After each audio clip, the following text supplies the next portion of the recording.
Good morning from the foggy San Diego Zoo Safari Park. It's a few, like, I don't know, 5 miles east of Escondido.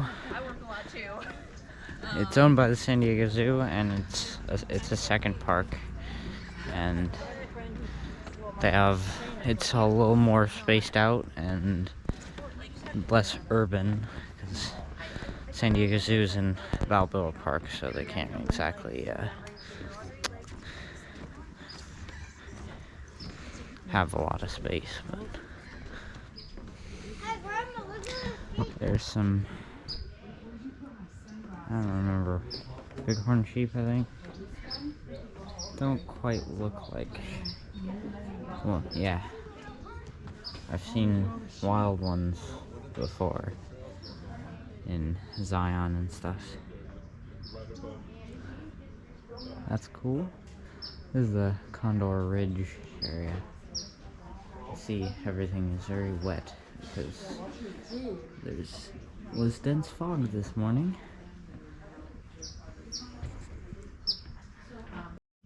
From a mating pair that were part of the last 22 that were rescued from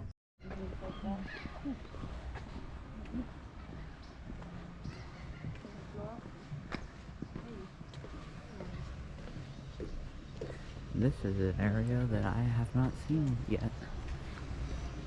Walkabout Australia.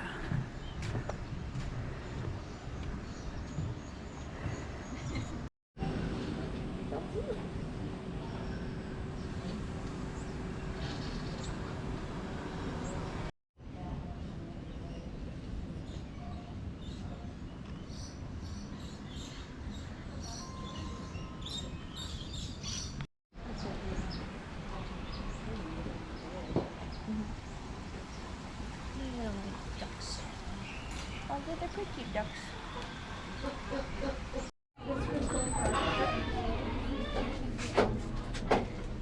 So they're loose, aren't they? Yeah.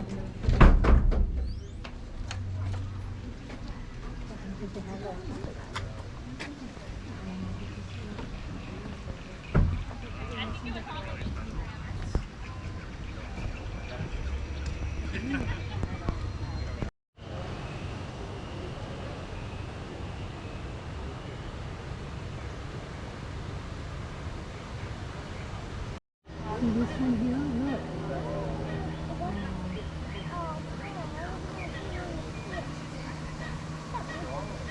See, they don't even have any room to run.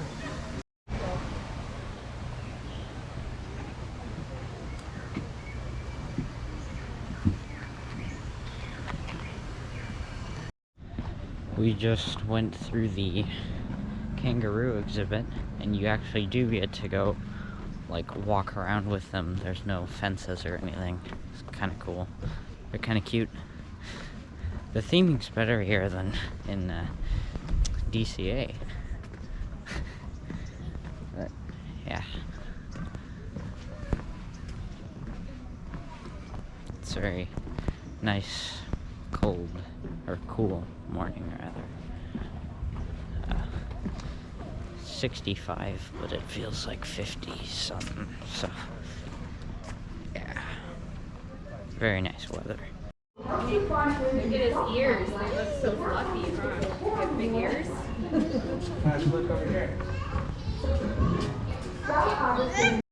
Soon we're gonna go on the actual, like, safari, the Africa Tram. They may have changed the name, I think. Well, it looked like on the website they changed the name, but the signage is the same, I'm pretty sure, but, yeah. The sun finally came out, but there's still quite a bit of fog, and, yeah. We're in the playground area. There used to be a tube slide that I used to go down when I was little. Really fun. Except we went a couple times when it was, like, really hot, like 100, or at least in the 90s, and it would burn the heck out of me. That wasn't fun, but this was better before, I think. but yeah. But it's fine.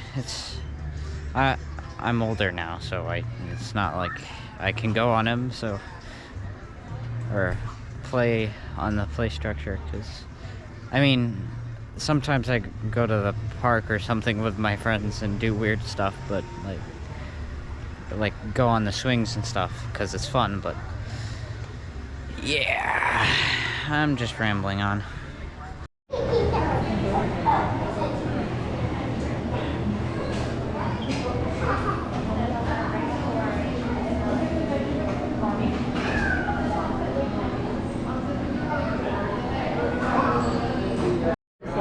A lot of dark meat chicken, which is not my favorite, but.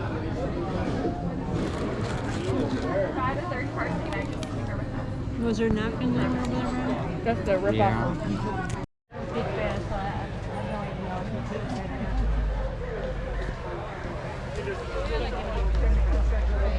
On either side of their row there. Make sure they're fully closed, they are latched and not locked, so do not lean on them. I don't want to lose anyone along the way. And as we are in motion, remain seated at all times. If I do come to a full and complete stop, feel free to stand up to get a better look. And next, if you happen to experience a medical emergency while we're out on the road today, go ahead and look on the ceiling above you. There are some yellow strips. You can go ahead and press those to get. So don't you worry. What do you think, huh, guys? But first thing is first, everyone on the right-hand side of the trail is the flamboyance of greater flamingos hanging out in the corner there. Now you got your greater flamingos and your lesser. Doesn't mean they're any better than the lesser. This is the next to it. Well, actually, they may be a bit better in appearance. Sometimes what they'll do is put the lesser. So not only the amount of horns that they have, which is of course two, it's the amount of their close cousin, the northern white rhino, that are left in the entire world. They are a mother and daughter pair living on a protected reserve in Kenya, out in Africa. And they are both too old to reproduce. What that means is that that species is functionally extinct now, but there is hope still. What they'd like to do here is by studying the southern white rhino to hopefully one day be able to create a northern white rhino embryo from genetic material stored in the frozen zoo here. I know, it sounds a little bit like Jurassic Park, it kind of is.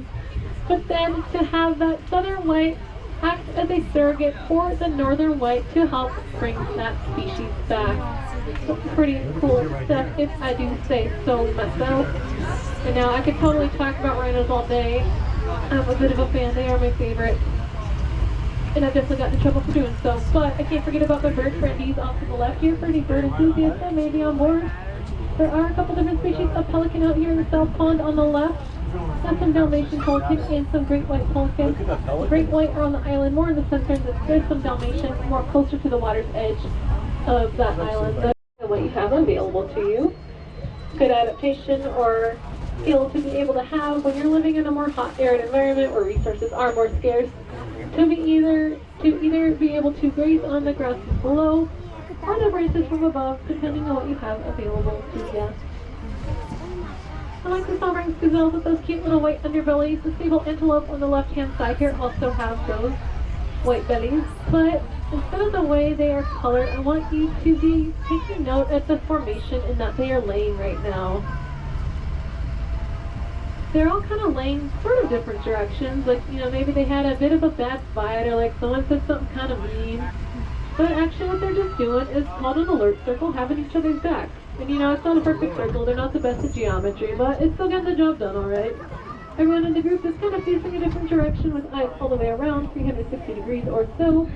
That way if a predator like a lion starts approaching, hopefully at least one individual in the group will see the danger and alert the rest of their buddies and say, hey, danger is nearby, we need to get on out of here.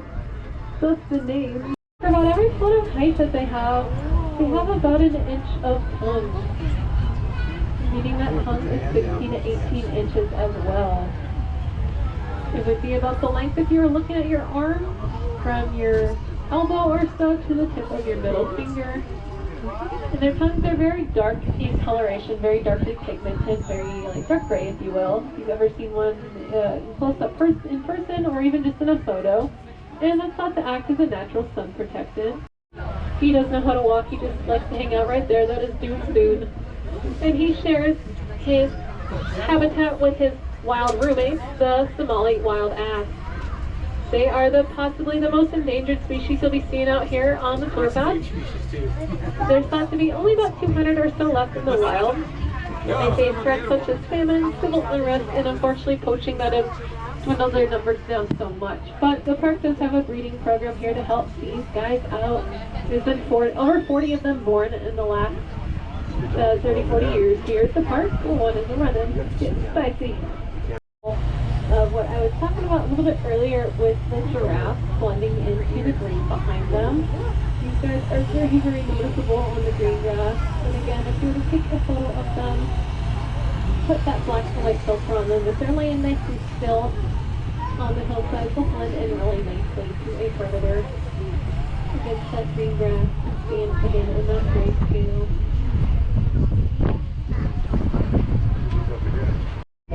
Antelope and gazelle are side-facing eyes, meaning just on the side of their head there.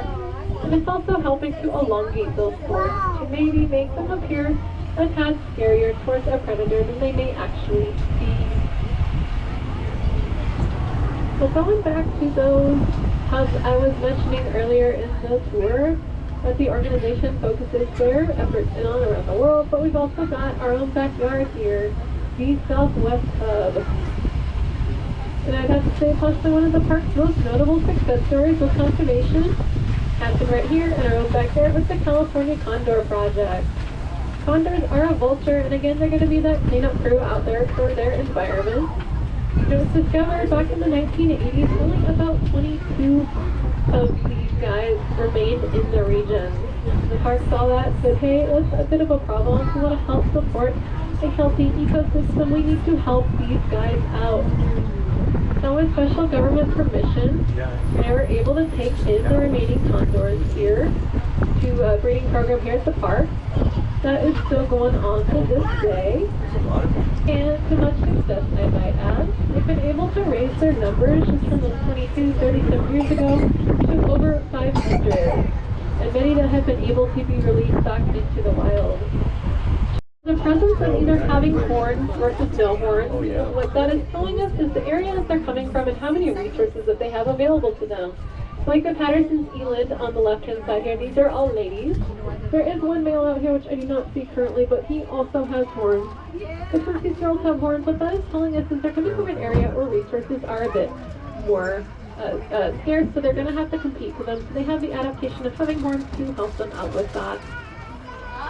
And someone who doesn't have to compete at all, well, at least for, size of horns, are the Ankoli cattle on the right-hand side there. They're hard to miss. Some of them are solid in coloration or spotted. The giraffes, they go, okay, well, the giraffes are running. I guess I'll run too. I don't know why, but we're doing it. Because when you're a free animal out in the savannah, you don't want to be questioning too much. Fortunately, comes to a close and we head back into the station.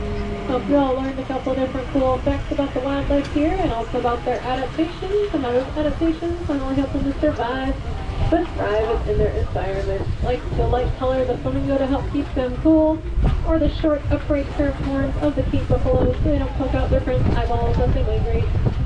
And on behalf of myself and the organization, the San Diego Zoo Wildlife Alliance and the Safari Park, I'd like to thank you all for visiting here with us today through one of the two front doors of the Alliance. We are a non-profit organization that means everything from your admission tickets to anything purchased that's inside the park is all going back into not only caring for the wildlife here, but wildlife and conservation projects all around the world to help create that world where all life can thrive. Again, my name is Heather. If anyone has any questions, I'll be hanging out up at the front of the tram. Feel free to say hi. Remain seated fully till we come to a complete stop. Only exit to the right of the vehicle, so that is this side towards all those humans. Thank you. So we just went on the Africa Tram, which is like the actual safari. It was nice. Our tour guide was pretty good. Some of them can be quite boring sometimes, but it's shorter than I remember. But then again, I haven't been here in like 5 years.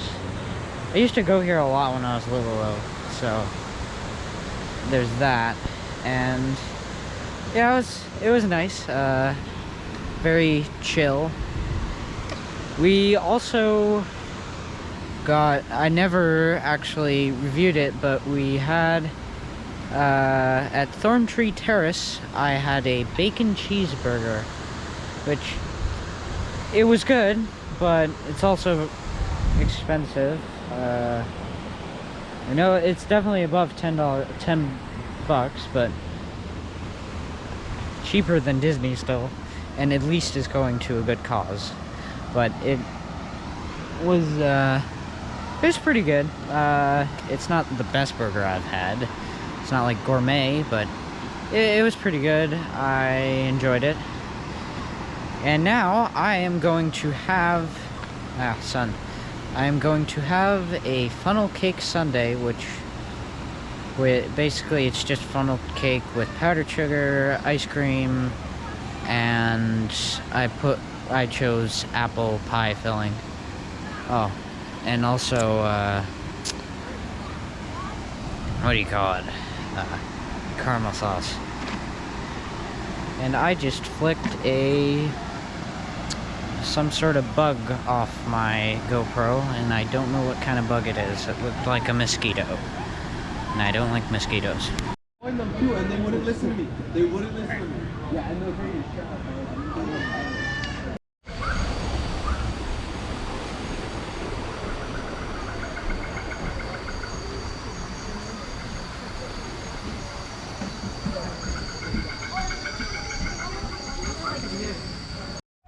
We have come to the end of our day here at the San Diego Zoo Safari Park. The funnel cake was really good quality, but not sure if the apple pie filling on top really fit. It wasn't necessarily the best combination, but it was pretty good. Now we're gonna head home to Temecula, which is like, 45 minutes away, and later tonight we're actually gonna go see Eternals, so there's that. And also next week on Thursday, which is Veterans Day, I think it's Veterans Day, yeah, and we're gonna go to Utah and also the North Rim of the Grand Canyon, and hopefully be able to camp and stuff. So it's gonna be pretty cold in the North Rim. In St. George it's really nice temperature right now, but it'll be good. Nice to have a break from schoolwork.